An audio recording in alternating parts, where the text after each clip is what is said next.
Hello! Welcome to our channel. Today we have an inspiring story full of life lessons to share. If you enjoy meaningful content, leave a like, subscribe, and share your thoughts in the comments. Your opinion means a lot to us. Let's get started with this touching narrative. Drunk millionaires try to humiliate a waitress by forcing her to sing. When it finally happens, she leaves everyone paralyzed. The night at La Candelaria, the city's most exclusive fine dining restaurant, was nothing short of electric. The crystal chandeliers shimmered like stars over the pristine white tablecloths, while soft classical music played in the background, weaving an air of sophistication. Waiters in tailored black vests moved seamlessly between tables, balancing trays laden with aromatic dishes. Marina had always admired the elegance of the place, even though her role as a waitress tethered her to the humbler side of it. She was petite, her dark hair pulled into a neat bun, and her uniform perfectly pressed, a reflection of her determination to carry herself with dignity. Her eyes, though soft and warm, often hid a glimmer of fatigue from working double shifts to make ends meet. Tonight, however, her exhaustion wasn't the most pressing issue. She sensed trouble the moment the main door opened. A group of 5 strode in, their laughter loud enough to pierce through the refined ambience. At their center was André Marquez, a billionaire infamous for his lavish lifestyle and an ego that could fill a ballroom. He wore a tailored suit that screamed wealth, his Rolex gleaming under the lights. His companions, other heirs, CEOs, and socialites, followed him like satellites orbiting a sun, their expensive perfumes leaving a trail of opulence. From the hostess's hesitant smile, Marina knew the staff recognized the group. André was a regular patron, and not one to be trifled with. He had a reputation for tipping extravagantly, but only after making servers jump through humiliating hoops. This was the kind of challenge that no one wanted, and yet, it inevitably landed on Marina's shoulders as she was assigned their table. Taking a deep breath, she approached them, her notepad in hand. "Good evening, gentlemen. Welcome to La Candelaria. May I start you off with some drinks?" André leaned back in his chair, a smug grin spreading across his face. "Ah, what a charming server we have tonight," he drawled, his voice dripping with mockery. "Tell me, do you have anything strong enough to keep up with us?" The table erupted in laughter, and Marina forced a polite smile. "We have an extensive selection of wines and spirits, sir. Would you like some recommendations?" "Of course," André replied, his tone exaggeratedly gracious. He gestured for her to lean closer as though he couldn't hear her properly. Reluctantly, Marina obliged, only for him to dramatically exclaim, "No, no, you're much too serious. Smile for us, darling." The others chuckled, raising their glasses in mock approval. Marina straightened herself, her cheeks burning, but she managed to keep her composure. "I'll bring over our finest selections," she said briskly, retreating to the bar. Behind the counter, Marina's colleague, Lucia, gave her a sympathetic look. "It's going to be one of those nights, isn't it?" Marina nodded, her hands tightening around the tray she carried. "It's fine. I just need to get through it." When she returned to the table with a bottle of vintage wine and a selection of whiskeys, André was midway through telling a loud, boorish story about his latest yacht party. The other diners cast disapproving glances toward the table, but the group was too intoxicated by their own revelry to care. "Here we are," Marina said, carefully setting down the glasses. She began pouring wine for each guest, her movements precise. André watched her with an amused smirk. "Such a steady hand. Tell me, Marina, is it? Do you always perform this flawlessly, or do you save the best service for us?" "I strive to provide excellent service to all our guests," she replied, her voice neutral. "Charming," he said, though his tone suggested otherwise. But you must have dreams beyond this place. What is it? Modeling? Acting? Or maybe singing? At the mention of singing, Marina's hand faltered for the briefest moment, spilling a single drop of wine onto the tablecloth. It was almost imperceptible, but Andre noticed. His grin widened. "Ah, I knew it!" he exclaimed, clapping his hands. "You've got the look of an artist. Untapped potential wasting away in a restaurant. Come on, Marina, sing us something." The table roared with approval, and all eyes turned to her. Marina felt her pulse quicken, her cheeks flushing. "I'm sorry, sir, but I'm here to serve, not perform." Andre raised an eyebrow, feigning disappointment. "Oh, don't be so uptight. A little tune won't hurt anyone. In fact, I'll make it worth your while. 1,000 reis, just for one song." Marina's heart raced. The sum was more than she earned in 2 weeks, but the humiliation of performing under their mocking gaze wasn't something she could stomach. She shook her head firmly. "Thank you, but I must decline." The refusal only seemed to amuse Andre further. 10,000, he declared, leaning forward.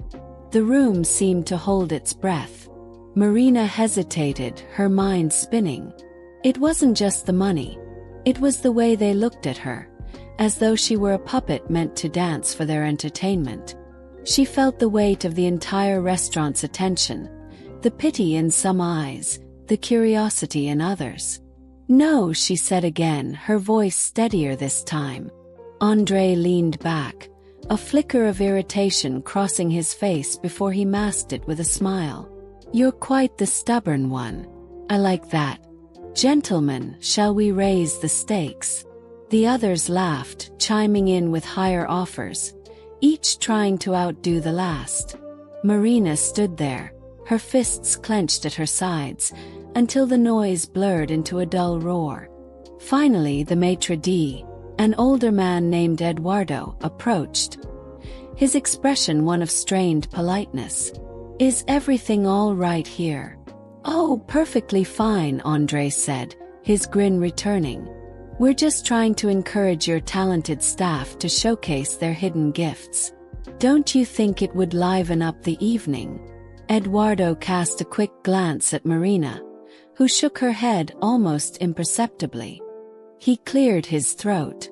"I'm afraid we don't allow performances from staff members, Mr. Marquez. Perhaps we can find another way to make your evening enjoyable." Andre's smile faltered, but he waved a hand dismissively. Fine. Let's not ruin the mood." The group returned to their drinks, though the atmosphere at the table remained charged. Marina walked away, her shoulders tense. In the kitchen, she leaned against the counter, taking deep breaths. "Are you okay?" Lucia asked, handing her a glass of water. Marina nodded, though her hands trembled slightly. "It's nothing. They're just drunk." But deep down, she knew it wasn't just drunken antics. It was the deliberate attempt to belittle her, to remind her of her place. The rest of the night passed in a blur, but the tension lingered. As the group continued their revelry, Marina couldn't shake the feeling that this wasn't over. Something told her Andre wasn't the type to let a refusal slide. And she was right. As the night stretched on, the tension at Andre's table continued to ripple through the restaurant like an invisible storm cloud. Waiters whispered to one another in the kitchen, exchanging anxious glances. Guests at other tables tried to enjoy their meals, but their conversations inevitably returned to the boisterous group dominating the dining room. Andre, drunk on expensive whiskey and his own ego, seemed determined to make himself the center of attention. Marina kept her distance as much as she could, tending to her other tables with a smile that masked the simmering anger she felt. She avoided looking in Andre's direction, but she could feel his eyes on her, watchful and calculating.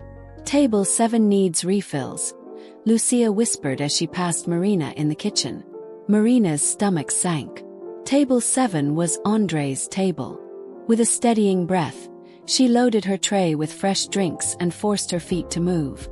When she arrived, Andre greeted her with a broad, wolfish grin. His companions were equally merry, their laughter echoing like a pack of hyenas. "Ah, here she is, our star waitress," Andre announced, raising his glass in mock celebration. Marina placed the drinks on the table without a word, keeping her movements brisk and professional. Now, don't rush off," Andre said, his voice laced with mischief. He leaned forward, propping his chin on his hand as though examining her. "We were just talking about you." Marina felt her cheeks flush but kept her tone even. "Is there anything else I can get for you, sir?" "Actually, yes," Andre said, snapping his fingers dramatically. "We were wondering if you've reconsidered our little request from earlier." Marina's hands tightened around the edge of her tray. "I'm afraid my answer remains the same." The other men groaned in exaggerated disappointment, while Andre's grin only widened. "Come on, Marina. It's all in good fun. Surely you wouldn't deny us a little entertainment after we've spent so generously here tonight." Marina's patience was wearing thin, but she held her ground. "I'm here to serve food and drinks, not to perform. If there's nothing else you need, I'll take my leave." Before she could turn away, Andre reached into his pocket and pulled out a stack of crisp bills, slapping them onto the table. 50,000 reis, he announced, his voice carrying across the restaurant. The room went silent. Every eye was on Marina now. The weight of their gazes made her feel exposed, as if she were standing under a spotlight. Andre leaned back in his chair, clearly reveling in the spectacle he'd created. 50,000, he repeated, his tone smug. "Just one song. That's all we're asking." Marina's chest tightened. The money was an obscene amount, enough to pay off her mounting debts and still have some left over. It was tempting, undeniably so, but the thought of performing under their mocking stares, of letting Andre win, made her stomach churn. She looked at the stack of bills, then back at Andre, who raised an eyebrow as if daring her to refuse. "I've already said no," Marina said firmly, her voice cutting through the silence. A ripple of murmurs spread through the other diners, some murmuring their admiration, others shaking their heads at what they perceived as foolishness. Andre's smile faltered for the briefest moment before he masked it with a laugh. "Ah, playing hard to get, are we? I like that." He turned to his companions. "Gentlemen, I think it's time to sweeten the pot." His friends, emboldened by the liquor and Andre's lead, began pulling out their wallets and adding to the pile of money. One threw in another 50,000. Another added 20. The stack grew until it became a small mountain of cash on the table, an obscene display of wealth that made the room gasp. Marina's heart pounded in her chest. The money was now over 200,000 reis, a fortune that could change her life forever. But at what cost? She could feel Andre's eyes on her, waiting to see if she would break. 200,000, Andre declared, spreading his arms as if presenting a gift. All for one little song. You'd be a fool to refuse. Marina didn't reply. Her silence seemed to unnerve him, and his grin took on a sharper edge. What's the matter, he taunted. Scared you're not good enough? Or is it that you know this is the best offer you'll ever get in your life? The words hit her like a slap. Around the room, the diners watched with bated breath, their expressions a mix of pity and curiosity. Mr. Marquez, a voice interrupted. It was Eduardo, the maitre d', who had appeared at Marina's side. His face was tight with barely concealed anger. I must remind you that this is a restaurant, not a stage. If you continue to disrupt our service, I will have to ask you to leave. Andre's grin vanished. He glared at Eduardo, his pride clearly wounded. We're paying customers, he snapped. Do you know how much money we've spent here tonight? And we greatly appreciate your patronage, Eduardo replied, his tone measured but firm. But we also value the comfort and dignity of our staff. Marina is not obligated to comply with your request. The dining room erupted in quiet applause, a small but powerful show of support. Marina felt a wave of gratitude toward Eduardo and the other guests, but she knew this wasn't over. Andre's expression darkened, his jaw tightening. He stood abruptly, towering over Eduardo. "You think you can humiliate me in front of everyone? You'll regret this." Marina braced herself for what would come next, but instead of causing a further scene, Andre grabbed his jacket and stormed toward the exit.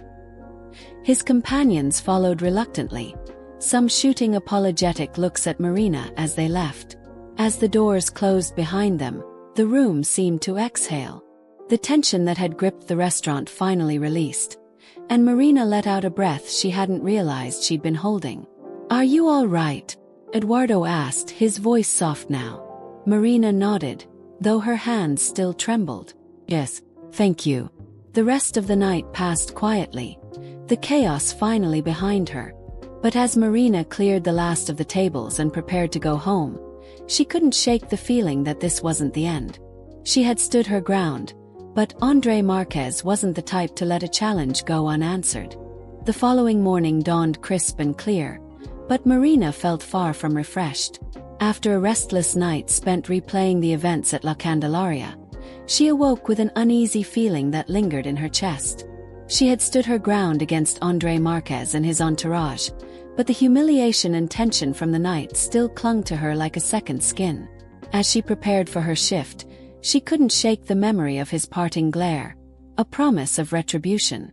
By the time she arrived at the restaurant, the usual morning bustle was underway. The kitchen was alive with the clatter of pots and the sizzle of frying pans, while waitstaff hurried to set tables for the lunch crowd. Everything seemed normal, yet Marina couldn't shake the sense that something was amiss.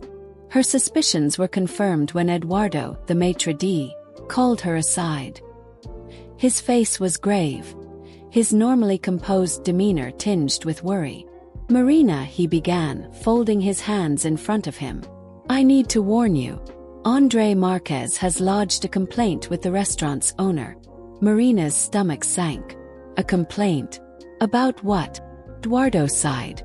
"He claims you were unprofessional and refused to provide satisfactory service. It's absurd, of course, but... well, you know how influential people like him can be." Marina clenched her fists, her frustration mounting. "I didn't do anything wrong. I was polite, I followed protocol." "I know," Eduardo interrupted gently, "and I made that clear to the owner. But Andre isn't someone who takes no lightly. I wouldn't be surprised if he comes back, and if he does..." He hesitated. "Just be prepared." "Prepared for what, exactly?" Marina wanted to ask, but Eduardo's expression made it clear he didn't have the answer. Instead, she nodded and returned to her duties, her nerves on edge. True to Eduardo's warning, Andre Marquez returned that evening. He arrived alone this time, his presence even more unsettling without the buffer of his entourage. He walked into the restaurant with the same air of entitlement, his expensive suit tailored to perfection, his cologne a subtle but unmistakable reminder of his wealth. Every head in the dining room turned as he entered, a collective hush falling over the space. Marina saw him immediately, her heart sinking. He approached the hostess stand, his voice low but commanding as he spoke to the staff. Moments later, Eduardo appeared and escorted him to a secluded table near the back of the restaurant. Andre settled into his seat, his gaze scanning the room until it landed on Marina. Their eyes met for a brief, charged moment before Marina forced herself to look away. She turned to Lucia, who stood nearby, her face pale. "Do you think he's here for you?" Lucia whispered. "I don't know," Marina replied, though deep down she was certain. Minutes later, Eduardo approached her.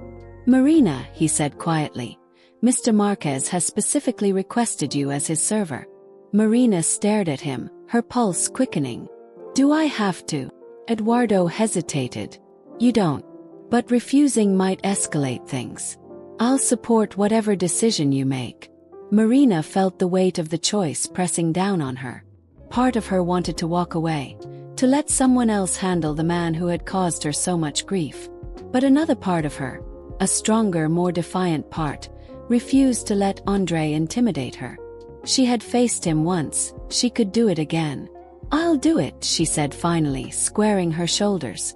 "But I won't let him push me around." Eduardo nodded. "Let me know if you need anything." Marina approached Andre's table with measured steps, her expression calm and composed. "Good evening, Mr. Marquez. May I take your order?" Andre looked up at her, his lips curling into a faint, unreadable smile. "Ah, Marina. I was hoping you'd say yes." Ignoring the comment, Marina pulled out her notepad. "What can I get for you?" "For now, just a drink," he said, leaning back in his chair. "A glass of your finest red wine. And while you're at it, I'd like to discuss something with you." Marina's pen paused midair. "I'm here to take your order, not to discuss personal matters." Andre chuckled, a low, amused sound. "Relax. This isn't about last night. I've had time to think, and I realized I might have come on a bit strong. Consider this my way of apologizing." Marina raised an eyebrow. Skepticism etched across her face. "An apology?" "Yes," Andre said smoothly. "I can admit when I've crossed a line. I'd like to make it up to you." He leaned forward, his expression suddenly serious. "I've heard about your talent. People don't talk about much else at La Candelaria after last night. They say you're a singer. An incredible one." Marina's throat tightened. "I don't know who you've been talking to, but—" "Let me finish," Andre interrupted. "I happen to know people in the industry, producers, record labels. If you're interested, I could introduce you." The offer hung in the air, heavy with implications. Marina studied Andre's face, searching for signs of mockery, but he appeared genuine. Still, she couldn't ignore the unease coiling in her stomach. "Why?" she asked finally. "Why would you want to help me?" Andre's smile returned, faint and enigmatic. "Let's just say I admire your spirit. You stood up to me last night. Not many people do that." It intrigued me. Marina frowned, unsure how to respond. Part of her wanted to dismiss his words as manipulation, another ploy to exert control. But another part, a smaller, quieter voice, wondered if he truly meant what he said. "I'll think about it," she said cautiously, turning to leave. "Fair enough," Andre called after her. "But don't take too long. Opportunities like this don't come every day." As the night wore on, Marina couldn't stop thinking about Andre's offer. The idea of pursuing her passion was intoxicating, a dream she'd buried long ago beneath the weight of practicality. But the thought of accepting help from a man like Andre, with his arrogance and power games, made her skin crawl. When her shift ended, Eduardo pulled her aside. "How did it go?" Marina hesitated, then told him about Andre's proposition. Eduardo listened, his brow furrowing. "Be careful, Marina. Men like him don't offer help without expecting something in return." "I know," she replied. "But what if this is my chance? What if he's serious?" Eduardo's expression softened. "Only you can decide that. Just make sure you're doing it for the right reasons." That night, as Marina walked home under the glow of the streetlights, her thoughts swirled with doubt and possibility. The choice before her wasn't just about Andre. It was about reclaiming her dreams and deciding what price she was willing to pay to achieve them. And deep down, she knew the answer would change everything. Marina spent the following day in a state of restless indecision. The offer Andre had made wasn't just a passing temptation. It was a door to a life she had once imagined for herself but never dared to pursue. Singing had been her sanctuary, her escape from the noise and chaos of the world. She'd spent years dreaming of performing on stage, her voice carrying her to places she'd only seen in her imagination. But dreams had a way of slipping through her fingers, especially when reality demanded she focus on survival. Her small apartment, sparsely furnished and lit by a single dim lamp, seemed to close in on her as she replayed Andre's words in her mind. She didn't trust him. How could she? The man was a walking embodiment of entitlement, using his wealth as a weapon to bend others to his will. But there had been something in his tone the previous night, a flicker of something genuine, that made her wonder if his offer was more than just a game. By the time her evening shift at La Candelaria began, Marina was no closer to an answer. The restaurant was buzzing with activity, every table occupied by patrons dressed in designer suits and elegant gowns. It was a far cry from the life she lived, but she'd grown used to the contrast. Her job was to serve, not to envy. Marina moved between tables, her mind elsewhere. The clinking of glasses and the low hum of conversation faded into the background as she tried to steel herself for the possibility of seeing Andre again. She half hoped he wouldn't show up, that he'd lose interest and move on to his next conquest. But deep down, she knew he wasn't the type to give up easily. The moment he entered the restaurant, Marina felt his presence before she saw him. The air seemed to shift, the lively atmosphere dimming as Andre strolled in, exuding the same confidence as always. Tonight he wasn't alone. A man in his late 50s accompanied him, his tailored suit as impeccable as Andre's. There was an air of authority about him, his sharp features and calculated gaze suggesting he was no stranger to power.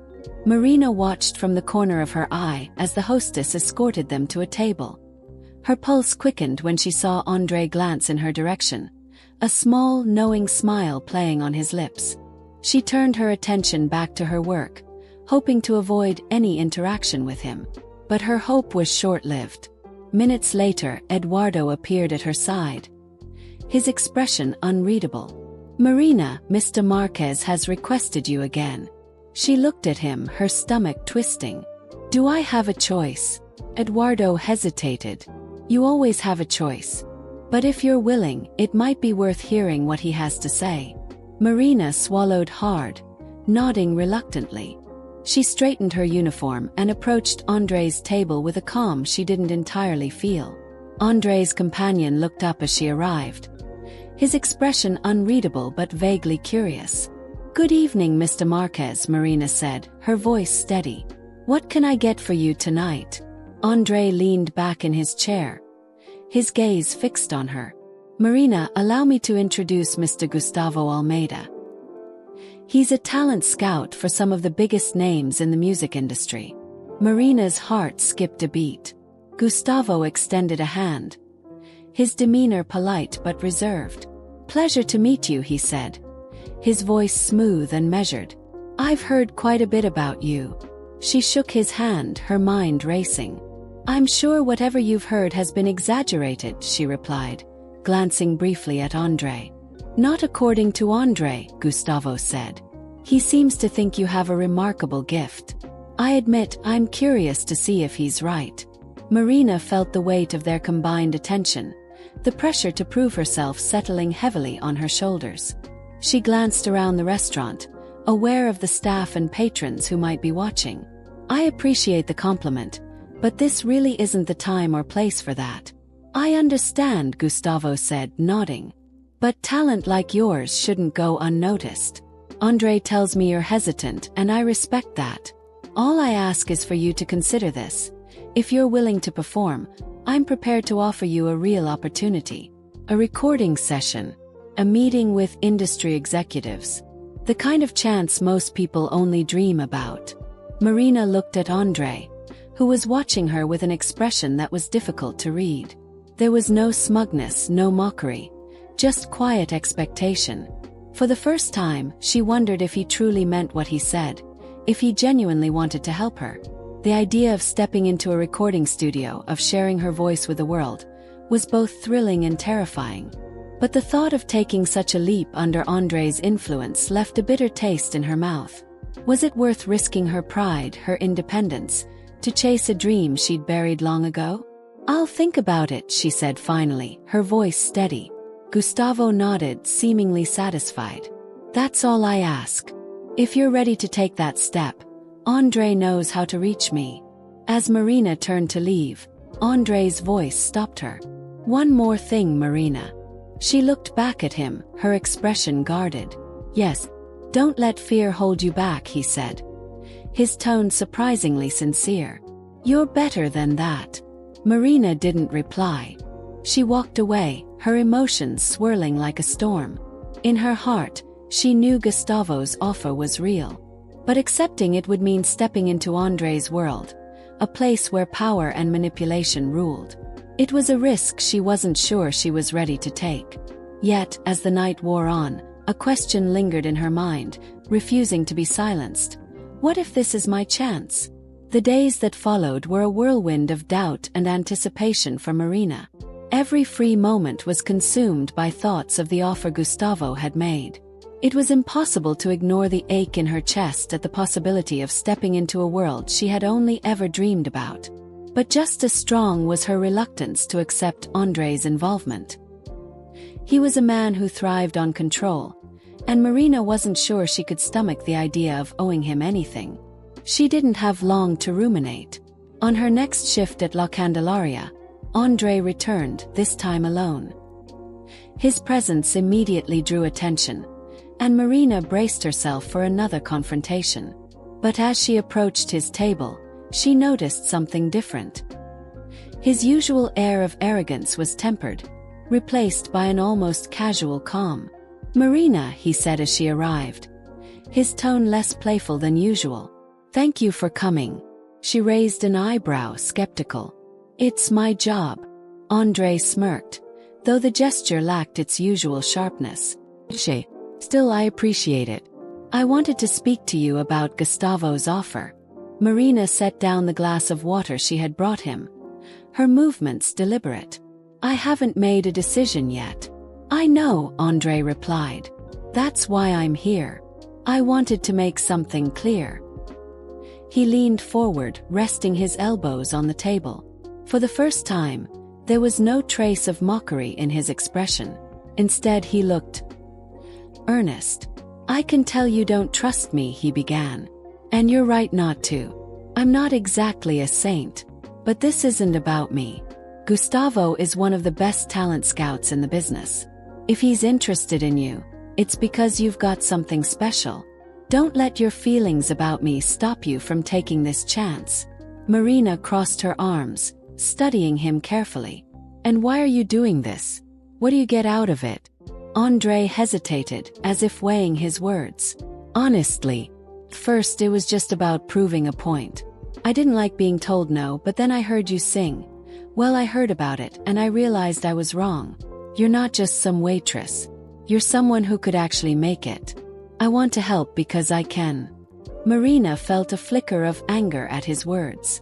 "You think being a waitress makes me less than? That my life isn't enough?" "That's not what I meant," Andre said quickly. He stopped, running a hand through his hair. "Look, I'm not good at this. All I'm saying is, you have a gift. You shouldn't waste it." Marina regarded him in silence. There was something disarming about his candor, something that made it harder to dismiss him outright. But she couldn't ignore the knot of distrust in her chest. "What happens if I say no?" she asked, her voice firm. "Will you walk away? Or will you keep showing up here, trying to convince me?" Andre's lips twitched into a small, rueful smile. "If you say no, I'll respect it. But I hope you won't." The sincerity in his voice caught her off guard. For a moment, she didn't know how to respond. Finally, she gave a small nod. "I'll think about it." That night, Marina walked home under a blanket of stars, her thoughts a jumble of conflicting emotions. She didn't want to trust Andre, but she couldn't deny the truth in his words. Singing wasn't just a hobby for her. It was a part of her soul, a part she had buried to survive. The thought of sharing that part of herself, of embracing it fully, was both thrilling and terrifying. The next day, as she stood in front of her mirror, she found herself humming. The melody was one she had loved as a child, a lullaby her mother used to sing. The notes came easily, effortlessly, and for a brief moment, she felt a flicker of hope. Maybe Andre was right. Maybe she was meant for something more. But the fear lingered, gnawing at her resolve. What if she failed? What if Andre's motives weren't as pure as he claimed? The questions swirled in her mind, relentless. By the time her next shift arrived, Marina had made a decision. When Andre appeared at his usual table, she approached him with a newfound confidence. "I'll do it," she said, her voice steady. "But on one condition." Andre looked up at her, his eyebrows raised in surprise. "I'm listening." "I don't want any strings attached," Marina said firmly. "This is about my talent, not your ego. If I do this, it's because I believe in myself, not because I owe you anything." Andre leaned back in his chair, a slow smile spreading across his face. "Fair enough. I wouldn't expect anything less." Marina nodded, her resolve solidifying. She had taken the first step, and though the road ahead was uncertain, she felt a spark of excitement for the first time in years. Whatever came next, she was ready to face it on her own terms. The recording studio was unlike anything Marina had ever seen. Tucked away in a sleek high-rise in the heart of the city, the space hummed with quiet energy. Soundproofed walls were lined with acoustic panels, and an impressive array of equipment gleamed under soft, recessed lighting. A grand piano sat in one corner, its polished surface reflecting the subtle glow of the studio monitors. Marina stood in the center of it all, her fingers trembling slightly as she held the lyrics sheet Gustavo had given her. "This is your moment," Gustavo said, his voice calm but encouraging.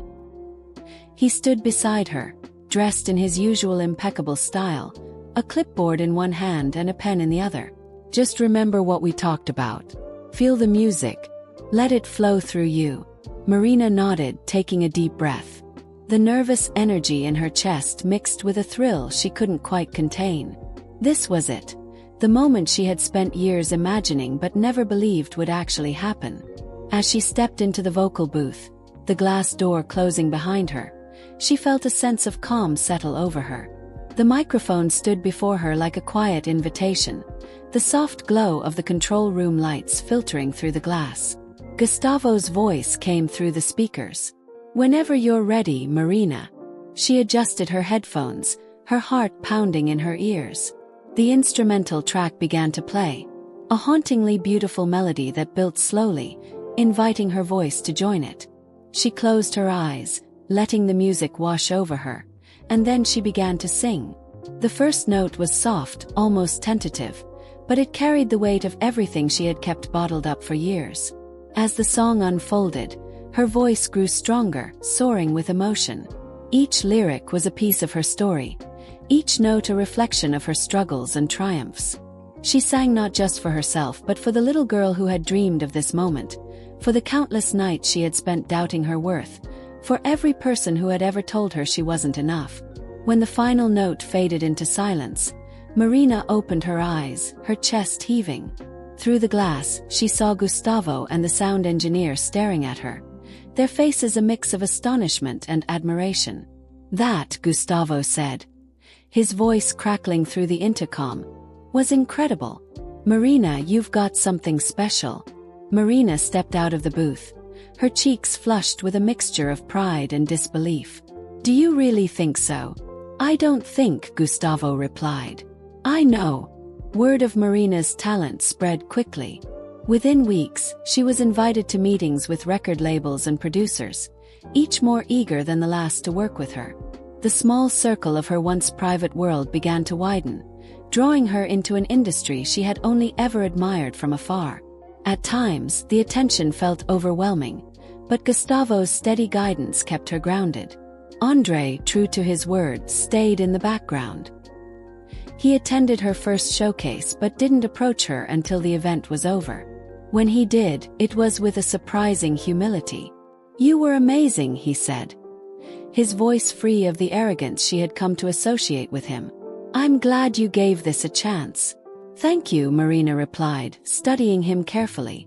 She had spent so much time distrusting Andre that it was strange to see him like this, genuine, almost vulnerable. "And thank you for believing in me."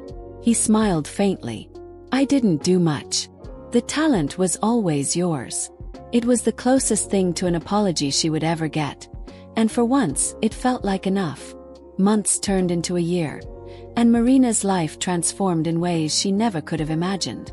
Her first single, a heartfelt ballad, climbed the charts, earning her recognition as one of the industry's brightest new stars. She traveled to places she had only seen in postcards, performing for audiences who sang her lyrics back to her with unbridled passion. Despite her success, Marina never forgot where she came from. She made a point to return to La Candelaria whenever she was in town, sitting at the same table she had once served.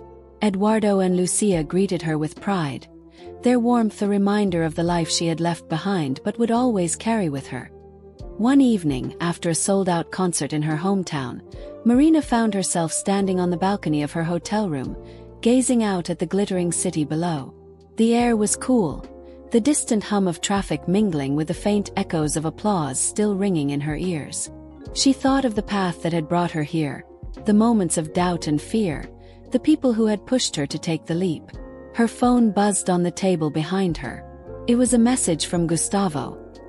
"The studio wants to discuss your next album tomorrow. Great work tonight, you're a star." Marina smiled, setting the phone down. For the first time in years, she felt a sense of completeness, a realization that she had not only found her voice but had reclaimed her story. It wasn't just about the music or the fame. It was about proving to herself that she was capable of so much more than she had ever believed. As she stood there, a single thought crossed her mind, a promise to herself. This is just the beginning. Thank you so much for joining Marina on her incredible journey in this story. Her path from being underestimated and humiliated to becoming a voice that inspired countless others is a testament to the power of resilience, courage, and self-belief. If you enjoyed this story, we'd love to hear your thoughts. Please like this post, subscribe to our channel for more captivating stories like this one, and share your favorite moments in the comments below. Your feedback helps us create even more engaging content for you, and we can't wait to hear what you think. Thank you for being part of Marina's journey and ours. See you in the next story.